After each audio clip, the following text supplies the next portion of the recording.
What's happening in your party? Well, good morning and thank you for having me. You see, if you check the political landscape at close to any election, you have political interests, you have desire to ambitions, and which are genuine, whether they're political interests or their ambitions, they're genuine arrangements. But actually, I think I must put it out there that when I like your introduction saying some kind of, because you hear crisis deepens in the PDP, crisis. I think it's just some members within the party, and unfortunately, there are very strong forces within the party that are tired of the way the party is being run and expressing same. So it's actually a disagreement within the NWC, not a crisis in the party. I mean, my state, Benue, is fine. If the places that you have actual crises that have been lingering is in Plateau State and in Niger State. But in other places, I mean, even in the Southwest, they had their zonal congresses and it went peacefully. So you still have, even though you have some small pockets of disagreement, because like I usually said, you cannot remove the general Nigerian culture from the PDP. You cannot expect everything in Nigeria to be dwindling while the PDP as a political party to act differently. Like you see the crisis in the APC. So it's the same crisis. So it is actually just some form of disagreement within the NWC, to answer your question directly. Some form of disagreement within the NWC, and for better leadership, for change of strategy. And I like to put this out there. I mean, the current NWC as currently constituted was put in place on the 9th of December 2017. They've spent almost 4 years. They are going away in 90 days. So it's not, right. It's about who to succeed who, and then their personal ambition, because I'm aware that some of them within the ranks of the NWC have the ambition to retain their position. And then most of us within the party are saying, no, we need to change strategy. Because if you look at it, I wonder why people are not having this conversation.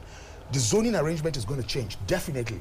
When the zoning arrangement changes, the positions that's available to each particular section of the country changes. So the position of saying that some people within the NWC want to keep their position come December, and even that December thing is not even correct. We cannot go to a convention in December. The convention must be in November. And if we are strategic in our thinking, Anambra is in November. That means we go for a convention in October. Okay. It's strategic thinking. All right, let's have a good idea way in. Of course, we've seen a lot of developments coming out from the PDP lately. Unfortunately, the party has suffered some kind of political, loss. In the past, 3 governors moved from the People's Democratic Party to the APC, and most recently we saw some officials of the NWC resign their appointments, while a POT member recently, or 2 days ago, moved again from the PDP to the APC. What's your reading of what's going on in the party at the moment? Well, internal wranglings in a political party, such as a party of the size and magnitude of the PDP, is not abnormal at all. A number of factors, are responsible. We have the 2023 elections, which is a major factor. Because of that, you have different interest groups within the party, trying to assert and exercise control, in order to be able to have an advantage in 2023. And then you also have the ruling party, which is trying to use every possible trick, in the book in order to destabilize the PDP in order to retain power in 2023. However, on the whole, if you look at it, the PDP is generally in good shape. I say this because the party has been able to conduct ward congresses, local government congresses, and state congresses, and even zonal congresses. The APC is far behind, in that respect. And then, of course, I know we have lost some governors, but it also has to do with alignments, towards 2023 election. These are, usual occurrences, you know, in our democratic evolution as a country. But as a whole, I think the party is trying to manage it. Yesterday, there was a meeting of the Board of Trustees. A committee of 28 wise men was set up.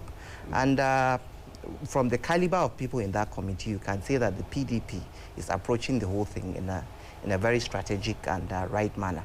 This is my take. All right. Hamza, let me still stay with you. Let's look at the crux of the matter, one of which is the fact that some members of the NWC want the national chairman to resign, to leave as national chairman. Why do some people have that desire to see him go? Is this about tenure? Is this tenure over? Or is it about performance? Which is it? Well, I think officially they talked of performance, but you cannot divorce the clamor, you know, from politics.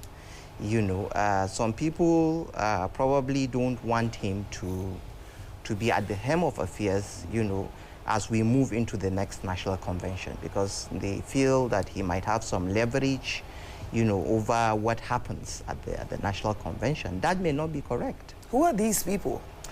Well, I would not like to speculate, because up till today, nobody has come out officially, you know, to say, you know, I am behind this crisis. We have had names being bandied about, but I'm not in a position to confirm. But whether we like it or not, you know, in partisan politics, you still have friction, even within an internal, you know, workings of a political party. You know, so I wouldn't know those persons, but I think basically it has a lot to do with politics than it has to do with performance, because the party itself has not been doing badly per se. The national chairman is basically an agent of the party. So if you say the national chairman, you know, has been doing very, very bad, it means by extension you're saying the PDP has been doing very, very bad, which I don't think is the case. All right. Arakule, what do you think are the fears of those who are bent on having Secondos out at the moment, despite the fact that his tenure ends in December, which is just, you know, a few months away? Let me put this out there, that sometimes, you know, I wonder why the conversation is tilting towards a different direction. Can you ask a lecturer in an academic institution about his researches and lecture notes? Those are the things that are commonplace in educational institutions. For God's sake, this is a political party. Power in 2023, what are we going to be doing in a political party if we're not concentrating about power and how to win elections? So it is commonplace. When people say it's because of 2023, or some people say is that powerful forces want to hijack the party, I'm like, what are you talking about? Of course, that is what happens within a political party. It's about interests, it's about elections. So it is normal terrain. Now, to answer you, sorry, what's the question again? Yeah, I said, why have some persons, you know, held bent on having Secondos out when his tenure of office ends in December? In a couple of months. Yes, I wouldn't know that for sure, but as a politician, I would tell you that there are certain things that drive processes when you understand how political processes within a political party are structured. Now, as the national chairman, you have the slight influence on who emerges in the electoral panel or the convention planning committees. And then also you have within that election convention planning committee, you also have zoning, which is actually what the issues are. Where is which political positions zoning? Some of us are saying that the national chairmanship should come to the north while the presidency goes to the south because of the current situation that you have. Now, who influences and the composition of that particular committee is what is sparing this. I mean, they are already out. I mean, in a couple of months, in 90 days, they are out. The NWC is out. But the crux of it is who constitutes the convention planning committee, and who are those that are going to be within those that are going to zone political positions within the party.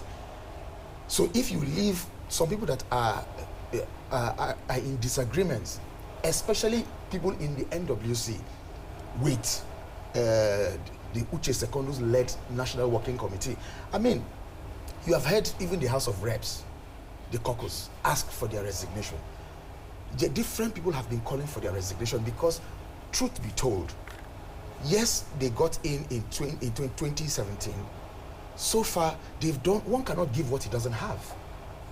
We need in the PDP to change strategy if we're going to win elections. Nigerians are waiting for us to win election, to be that alternative. So the PDP needs to change strategy. And when you're looking at the Secondus-led National Working Committee, they have not changed strategy.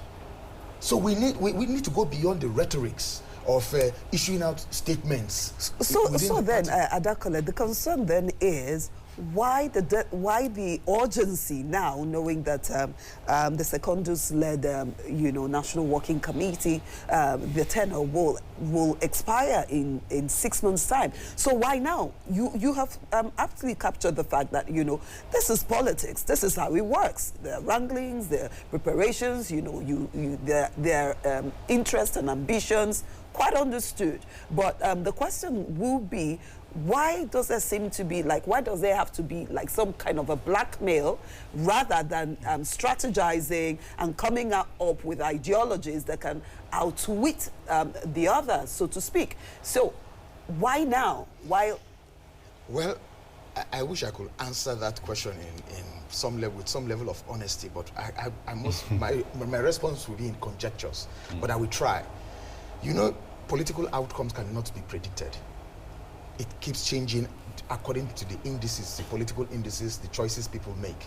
And if you look at the Electoral Act that is coming on board, even though it's questionable with the whatever the APC is doing with that, and that's not a conversation for another day.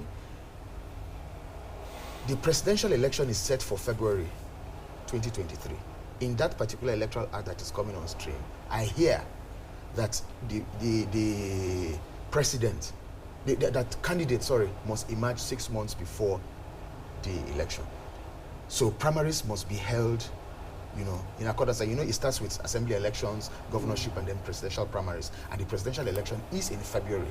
Now, if you do the maths in retrogression, that is backwards, you will know that if we wait until December to do a national convention, or November as it were, because December is not realistic, in November as it were, even November is not even realistic because we have Anambra elections in November.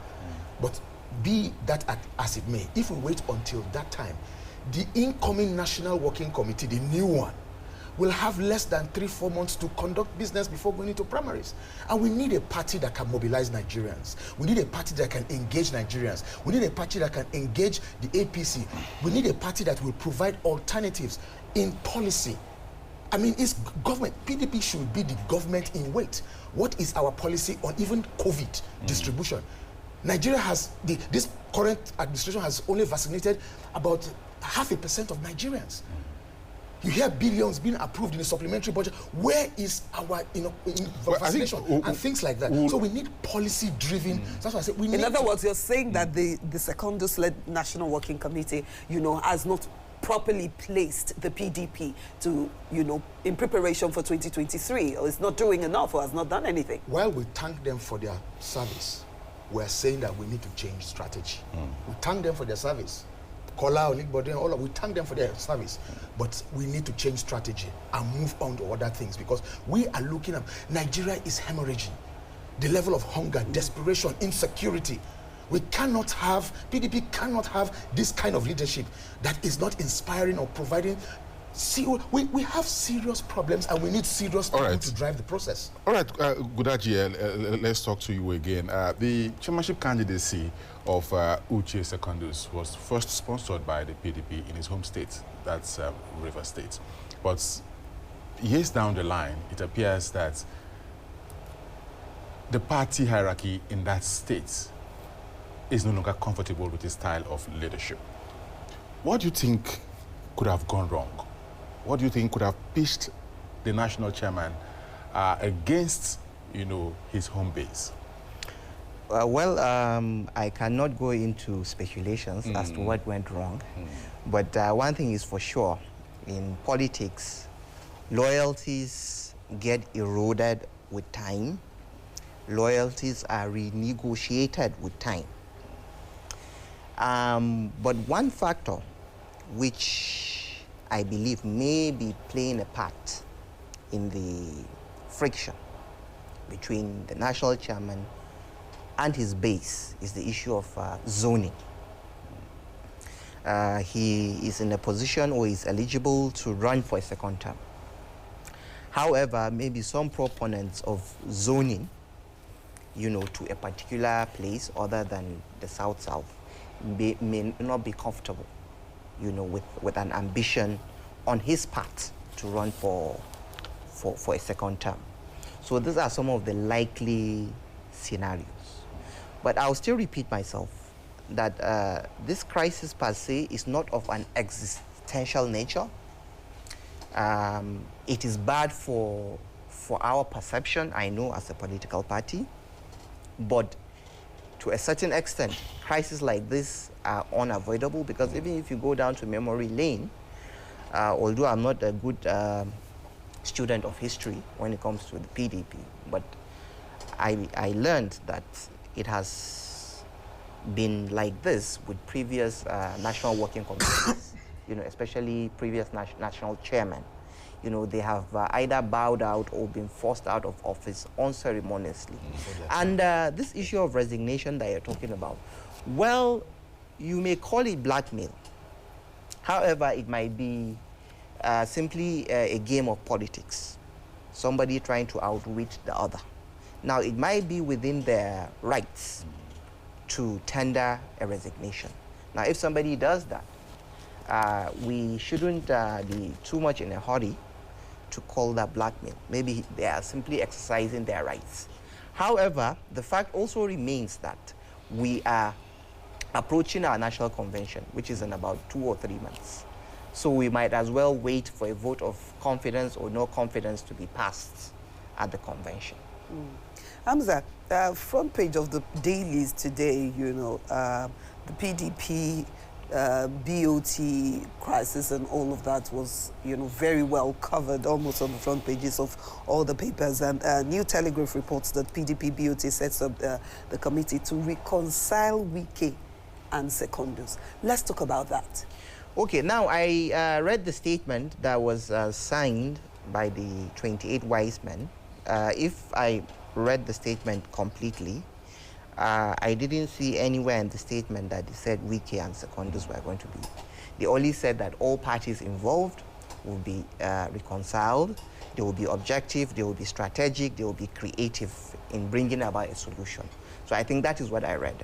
You know, maybe from the grapevine or maybe from sources of information that are not known to me, you know, that's the issue okay, of... let me ask Adakole. Maybe he knows. Adakole, Wike was in that meeting yesterday. For many people, it was like, you know, whether he was expected to be there, whether he just showed up, or whether, you know, he just came in to discuss and smile and shake hands. Yeah. You tell us, what is happening there? Actually, there are 21 people that signed that press statement, and it's from, they label themselves concerned PDP elders, led by His Excellency, the former Senate President, David Mark. And the statement from the Board of Trustees is slightly different from that statement issued by these elders and founding fathers of the party.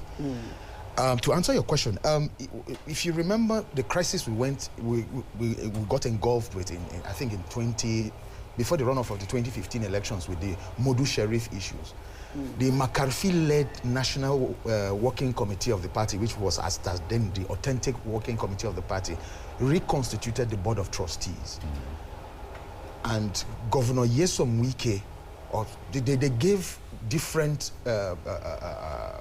organs of the party, unofficial organs of the party, space or chance or inclusion within the Board of Trustees. So Governor Nyesom Wike at the Board of Trustee meeting yesterday was not an aberration, or he wasn't gate crashing. He's by right a member of the Board of Trustee meeting.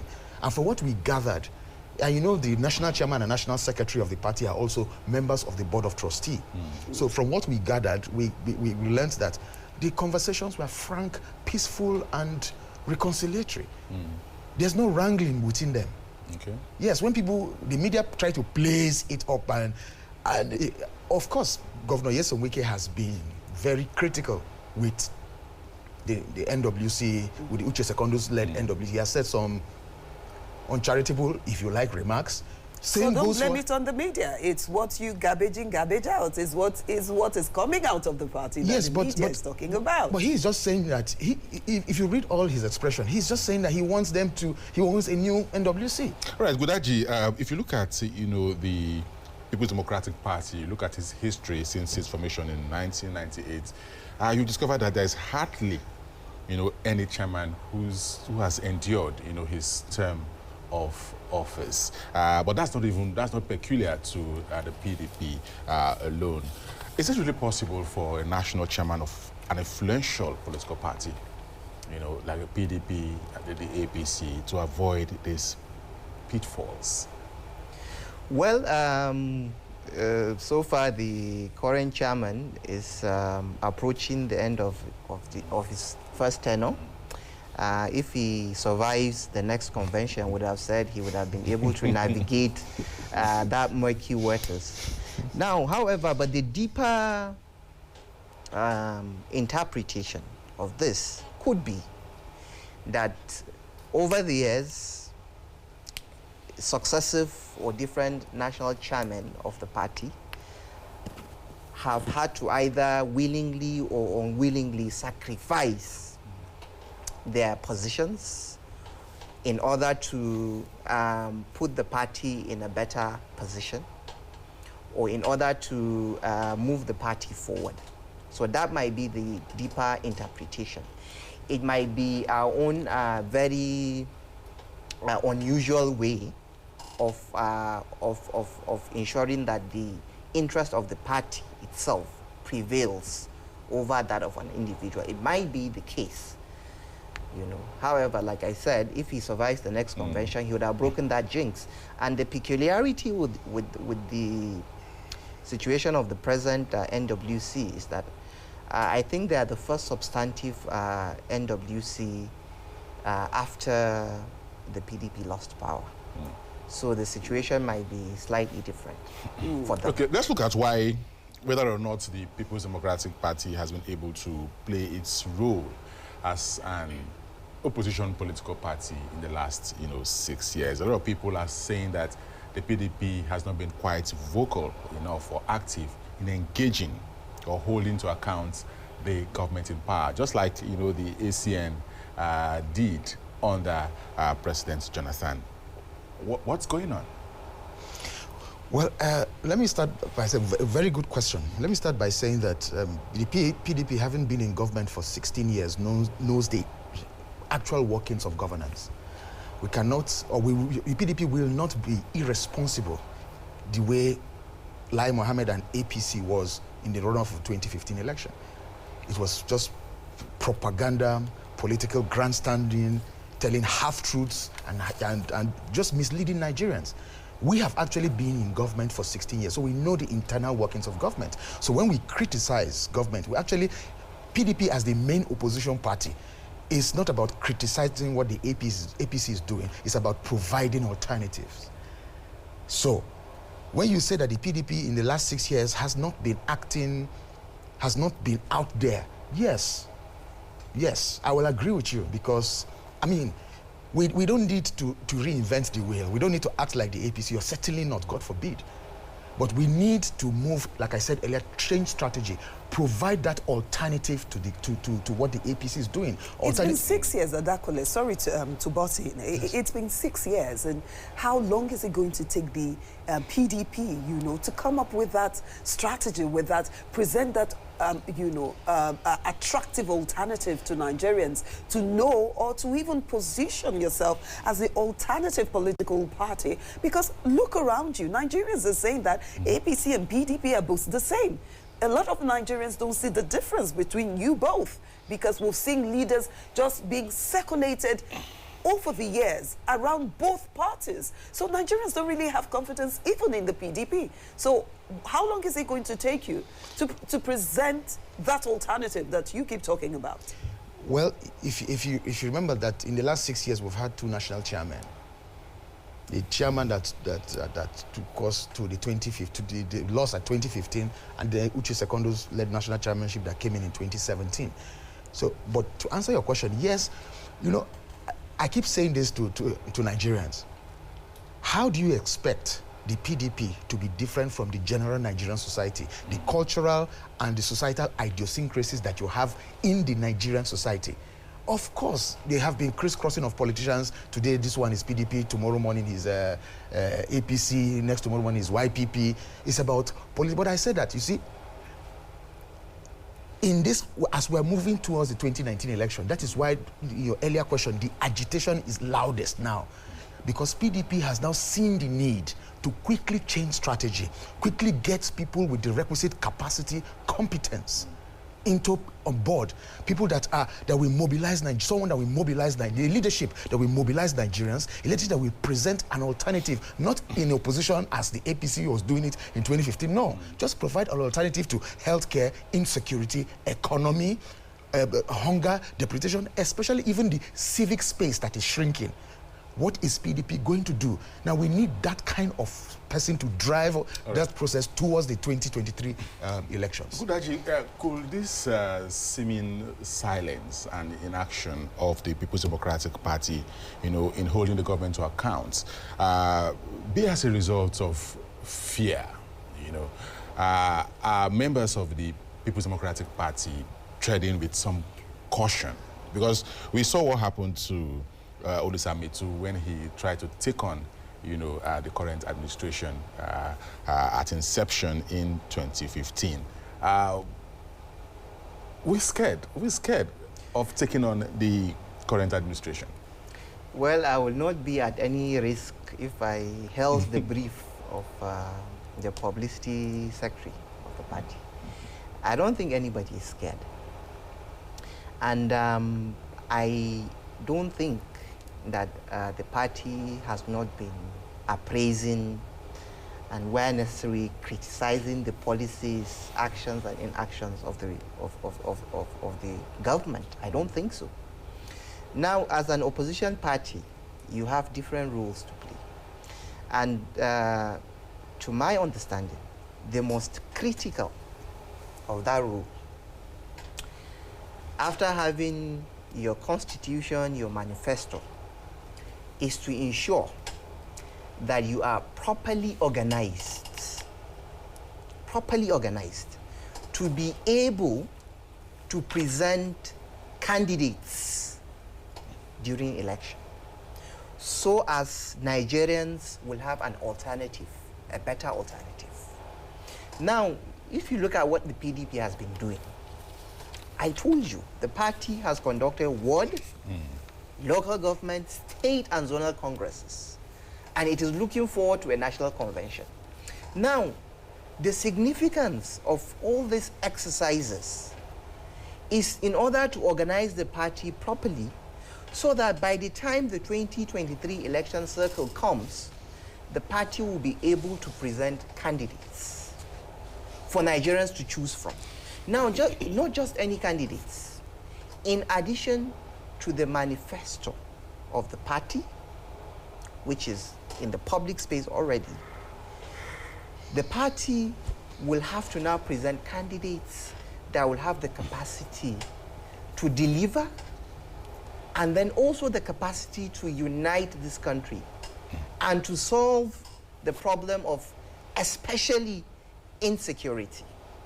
The expectation of Nigerians, you know, go beyond the PDP, you know, trying to organize its world congresses and convention. Nigerians want an active opposition political party that can effectively engage with the governments to make it, you know, sometimes rethink some of its anti-people's policies. Get me right. Nigerians are the judges. During election times, the Nigerian people, the citizens of voting age, pass a referendum one way or the other. Go, unfortunately. Okay. So our job is to ensure that we provide that opportunity for Nigerians to pass a referendum when the election cycle comes. All right.